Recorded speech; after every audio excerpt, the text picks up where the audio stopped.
Good morning बच्चों। निर्देशांक geometry के पार्ट 50 वीडियो में एक बार पुनः आपका सफलता की शुभकामनाओं के साथ स्वागत है। आइए एक्सरसाइज 7.4 का लेते हैं 24वां प्रश्न। एक समानांतर चतुर्भुज का क्षेत्रफल 12 वर्ग इकाई है। इसके दो शीर्ष ए नियामक -1, 3 और बी का नियामक -2, 4 है। यदि विकर्णों का प्रतिच्छेद बिंदु एक्स अक्ष पर इसके धनात्मक दिशा में स्थित हो तो समानांतर चतुर्भुज की शेष दो शीर्षों को ज्ञात करें।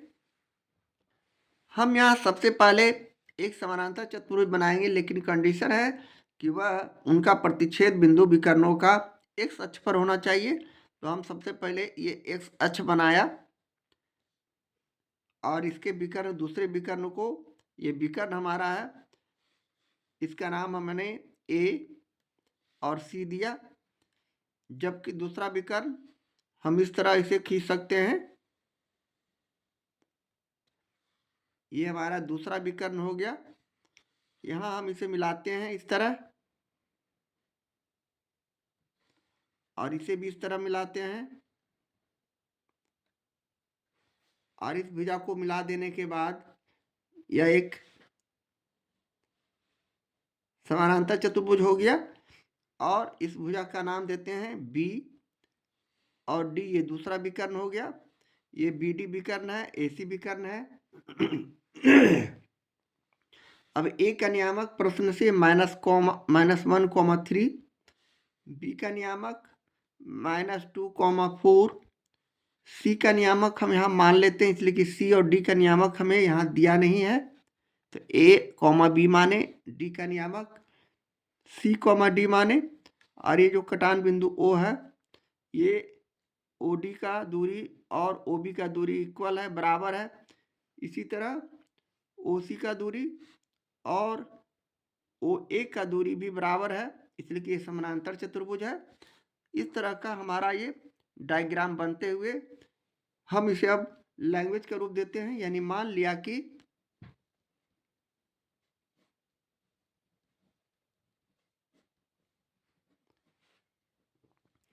ए बी सी डी एक समानांतर चतुर्भुज है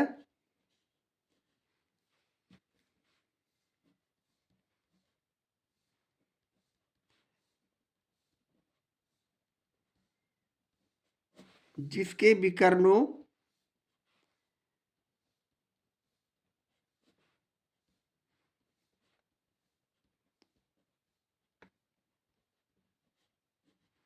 प्रतिच्छेद बिंदु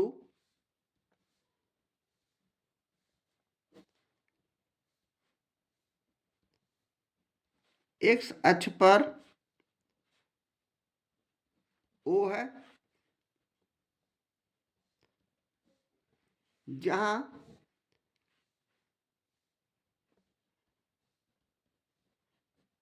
शीर्षों के निर्देशांक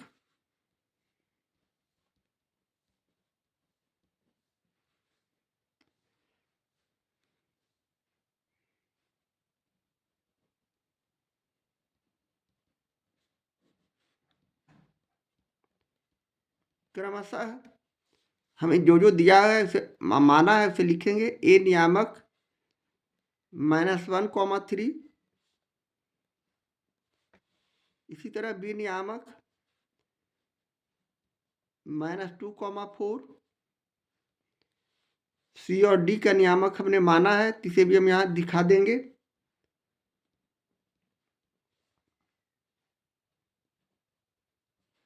डी का नियामक भी हम यहाँ दिखा देंगे, यानी सी और डी।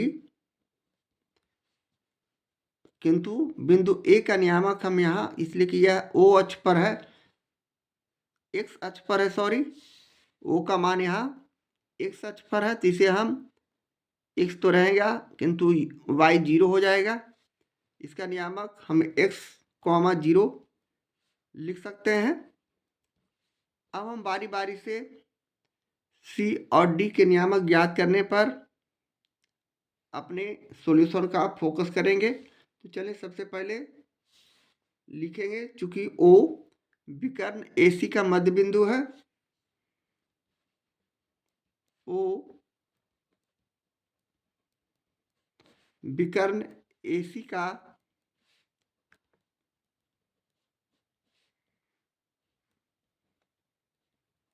मध्य बिंदु है, इसलिए मध्य बिंदु सूत्र से हम O का निर्देशांक निकाल सकते हैं, यानी O का नियामक हम यहां लिखेंगे x1 प्लस x2, यानी A और C के नियामक से x1 हो जाएंगे -1 और प्लस A और बटे 2, यानी x1 प्लस x2 बटे 2, कॉमा उसी तरह y1 प्लस y2 यहाँ A और C के नियामक से हो जाएंगे 3 प्लस B/2, जबकि O का नियामक हमने यहाँ x, 0 माना है।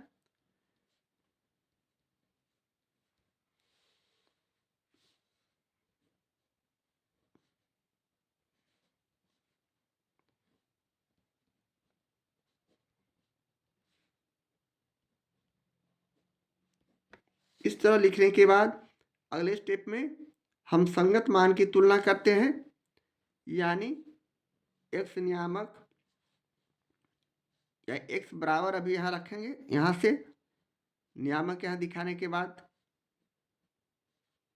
-1 प्लस A/2, दूसरी तरफ 0 equal to 3 plus B/2।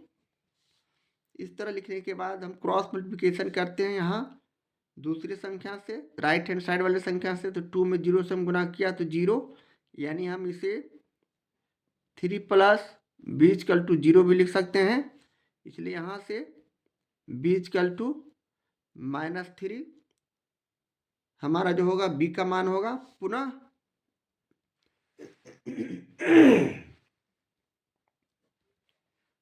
O विकर्ण BD का मध्य बिंदु है,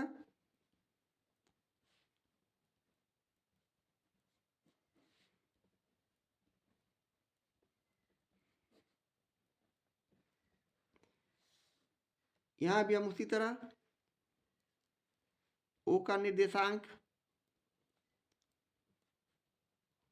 मध्य बिंदु सूत्र से निकाल सकते हैं, यानी यहाँ B और D के नियामक से x1 हो जाएंगे -2 और प्लस C/2, x1 यहाँ -2 और x2 C है BD के नियामक से। इसी तरह y1 प्लस y2 यानी 4 प्लस D/2 B और D के नियामक से हम यहाँ लिखे, यहाँ O का नियामक पहले से ही हम x, 0 मान लिया है, और यहाँ -2 प्लस C/2 4 प्लस D/2। संगत मान को हम अलग करते हैं, यानी x equal to -2 plus C/2, जबकि दूसरी तरफ 0 इक्वल टू हो जाएंगे 4 प्लस D/2। यहाँ हम राइट हैंड साइड वाले संख्या से 4 प्लस D इक्वल टू 2 गुने 0 लिख सकते हैं क्रॉस मल्टीप्लिकेशन करने के बाद, इसलिए यहाँ से D इक्वल टू सीधे ये 0 हो जाएगा, ये 4 को राइट हैंड साइड ले जाएंगे -4, इस तरह D का मान -4 आ चुका है। इसके बाद अब हम लोग अगले स्टेप में त्रिभुज ABC का क्षेत्रफल बराबर त्रिभुज ADC का क्षेत्रफल निकालेंगे।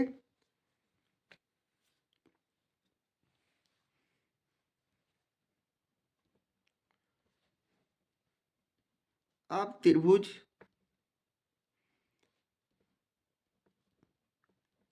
ABC का क्षेत्रफल बराबर त्रिभुज ADC का क्षेत्रफल, यहाँ आप हम अपने फिगर में समझेंगे त्रिभुज ABC, ये जो त्रिभुज बना और ये AD और C बना, ये दोनों त्रिभुज लगभग बराबर है, यानी हम यहाँ से इसे दिखाते हैं, यानी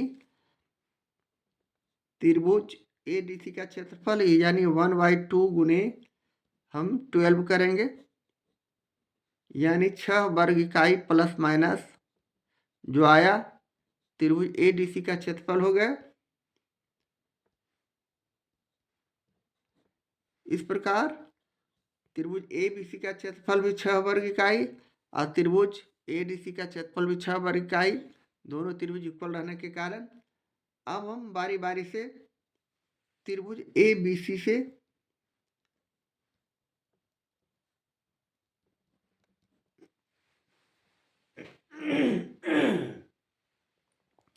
लिख सकते हैं। ए का नियामक फाइनली हम यहाँ लिखेंगे -1, 3। बी का नियामक उसी तरह लिख सकते हैं -2, 4। और सी का नियामक भी लिख सकते हैं। यहाँ हमने ए, -3। बी का नियामक अभी निकाला है, यहाँ से -3। बी का नियामक -3 हमने निकाला है। अब यहाँ से हमें x1 बराबर, x2 बराबर, x3 बराबर क्रमशः मालूम हो चुके हैं। -1, -2 और a, -1, -2 और a। उसी तरह y1 = 2, y2 = 2, y3 = 2 क्रमशः हमारे पास 3, 4 और -3 हो जाएंगे। अब हम त्रिभुज एबीसी का क्षेत्रफल यहाँ से निकाल सकते हैं। त्रिभुज एबीसी का क्षेत्रफल बराबर 1/2 mod of x1 y2 - y3 plus x2 × y3 - y1 plus x3 × y1 - y2 के रूप में हमारे पास सूत्र मौजूद है। त्रिभुज एबीसी का क्षेत्रफल हम जानते हैं जो कि ±6 वर्ग इकाई है। 1/2 mod ऑफ x1 का मान यहाँ -1, जबकि y2 - y3 यानी y2 का मान 4।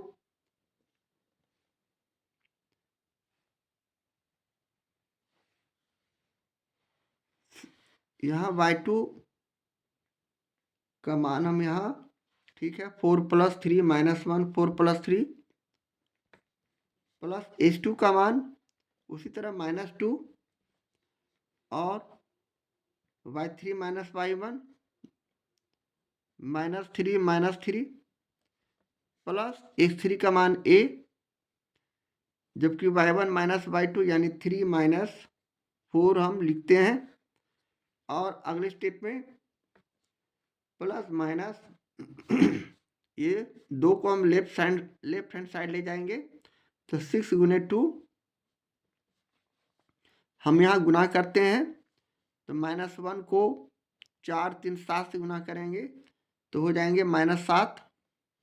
इसी तरह 3 तिहाई 9 प्लस 9 को -2 से गुना करेंगे तो हो जाएगा -3 तिहाई 9 और 9 दूनी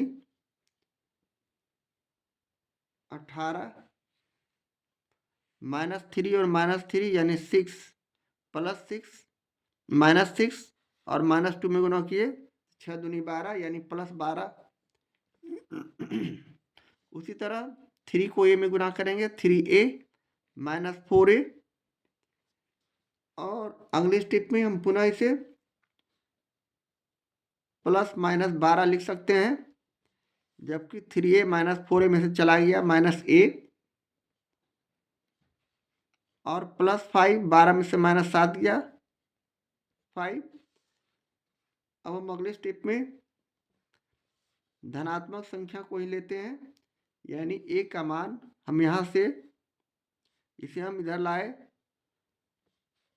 और ये +5 और यहाँ से हम -12 किए, -12 लिया, जबकि दूसरी तरफ a बराबर +5 -12 लिया, +12 लिया। एक पॉजिटिव संख्या एक निगेटिव संख्या लेकर हम इसका a का मान इस प्रकार लिख सकते हैं, यानी 5 में -12 गया तो -7, जो एक ऋणात्मक संख्या है, किंतु a का मान यहाँ 12, 5, 17 जो हो गया, ये धनात्मक संख्या है। त्रिभुज एबीसी का क्षेत्रफल हम धनात्मक संख्या ही लेते हैं, इसलिए 17 को हम लेंगे और c का नियामक हम यहाँ से फाइनली लिख सकते हैं ए का मान हमने यहाँ +17 लिया और बी का मान हम पहले ही -3 निकाल चुके हैं। इस तरह सी का नियामक निकालने के बाद अब हम त्रिभुज ए डी सी से, इसलिए त्रिभुज ए डी सी से ए का नियामक -1, 3, डी का नियामक उसी तरह C, -4 और C का नियामक 17, -3 लिख सकते हैं, जो कि C का नियामक हमने यहाँ निकाला है। अब यहाँ से हम उसी तरह x1 = x2 = x3 क्रमशः लिख सकते हैं -1, C और 17, जबकि y1 = y2 = y3 भी हम लिख सकते हैं 3, -4 और -3। अब हम त्रिभुज ADC का क्षेत्रफल निकाल सकते हैं क्षेत्रफल के सूत्र से 1/2 x1 1/2 mod of x1 y2 - y3 plus x2 y3 - y1 plus x3 y1 - y2 के रूप में हमारे पास सूत्र मौजूद है। त्रिभुज ADC का क्षेत्रफल +-6 है। यहाँ भी हम उसी तरह 1/2 mod of x1 का मान यहाँ -1 और y2 - y3 यानी -4 + 3 कर देंगे, इसलिए कि -y3 पहले से और -3 यहाँ पहले से है तो प्लस हो जाएगा। x2 का मान C, उसी तरह y3 - y1 लिखेंगे तो -3 प्लस x3 का मान 17 y1 - y2 यानी 3 यहाँ +4 हो जाएंगे। अब हम अगले स्टेप पे +- 6 × 2 कर देंगे, इधर लाएंगे लेफ्ट हैंड साइड तो 1/2 2/1 हो जाएंगे। अब हम अगले स्टेप में -1 को -4 + 3 से, यानी यहाँ घटाने के बाद ये -1 हो गया। -1 और -1 को हम गुना करते हैं तो 1। इसी तरह ये -6 को C से गुना करेंगे तो -6C। इसी तरह 4 3 7, 7 को 17 से गुना करेंगे, 17 7 19 से प्लस 119। अब हम उसी तरह एक बार +12 इसे और छोटा रूप में लाते हैं -6C प्लस 120 यानी हम एक बार प्लस लेते हैं, यहाँ माइनस भी था, यानी -6 को हम लेफ्ट हैंड साइड लाते हैं तो +6C = 120 +12 लेकर, और दूसरी तरफ 6C = 120 -12 लेकर हम C का 2 मान निकाल सकते हैं। इसलिए यहाँ से C = 120 में हम 12 को जोड़ देंगे तो हो जाएगा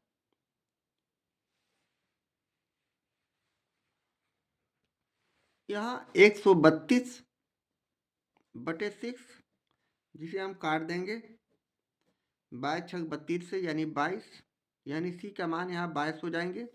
जबकि दूसरी स्थिति में C का मान यहाँ 120 में 12 घटाते हैं तो 108 और /6 6 से इसे काटते हैं तो यह 18 × 6 78 से यानी 18, यानी यहाँ C का मान 18 हो जाएंगे। इसलिए फाइनली हम D का मान ला सकते हैं।